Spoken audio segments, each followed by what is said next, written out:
যাও, আমার বাড়ির আশপাশে যেন তোমাদের না দেখি।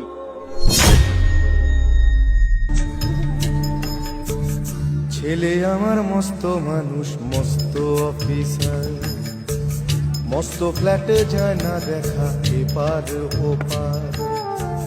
ছেলে আরে আমাকে সাদের সোয়াল শেষ পর্যন্ত বাড়িতেই বাইর করে দিল। চলো, শেষ বয়সে আমাকে কপালে যা আছে তাই হবে। চলো।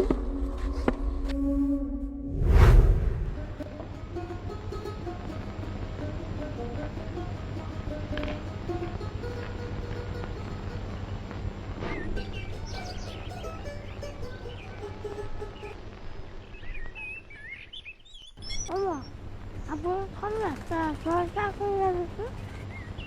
আমার স্কুল বন্ধুরা সবাই নতুন সোয়েটার কিনেছে। আমি কলি তোর বাপ দেবে না নে, তুই যাই ক। আব্বা, আমার তো নতুন সোয়েটার কিনে দাও না।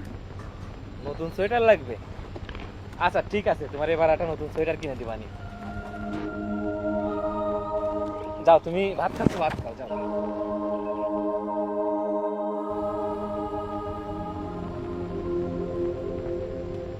ওমা, আব্বা কইছে আমার নতুন সোয়েটার কিনে দেবে। আচ্ছা ঠিক আছে, তুমি এখন ভাত করা খায় নাও।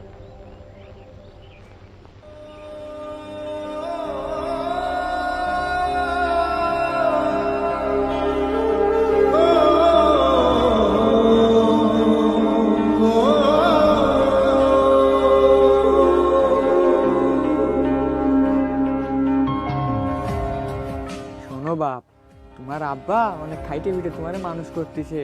তুমি কিন্তু ভালো করে পড়াশোনা করে মানুষের মতো মানুষ হবা। তোমার বাপের ইচ্ছা তুমি বড় হয়ে ভালোটা চাকরি বাকরি করবা। তোমার বাপ যেরকম কিচেন খাটতেছে, তোমার জন্য এরকম কিচেন খাটা না লাগে। আমরা যেন বুড়ো বয়সে তোমার কামাই খায় ভালোভাবে বাঁচতে পারি। ওমা, জানো আমার ক্লাসে এক রোল হয়েছে। আমি ভালো করে পড়াশোনা করব, তোমার মনের ইচ্ছা আমি পূরণ করব। ছেলের আমার প্রতি অগাধ সম্ভ্রম, আমার ঠিকানা তাই বৃদ্ধাশ্রম। আরে তোমার কয় টাকা লাগবে সেটা বলো। আমার কাছে টাকা পয়সা কোনো বিষয় না, আমার কাছে বাড়ি গাড়ি টাকা পয়সা সবকিছু আছে। ও একা মনে প্রশ্ন শুধুই জবাব খুঁজে যায়। তোর ভুলেরই মাসুল তোকে ভুলতে হবে হয়। কেউ দেবে না রে জবাব খুঁজে, ভুলকে যখন নিলি বুঝে থামবি কেন ভুলের ঠিকানায়।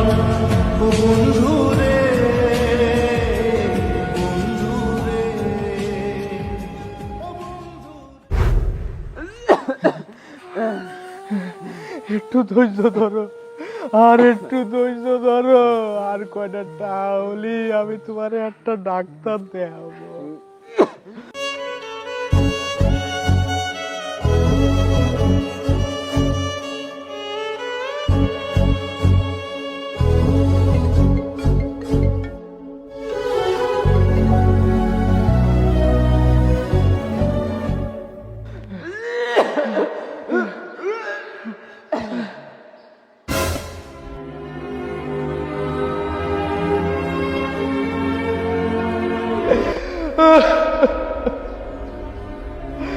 আরে টাকা রে, ওরে টাকা,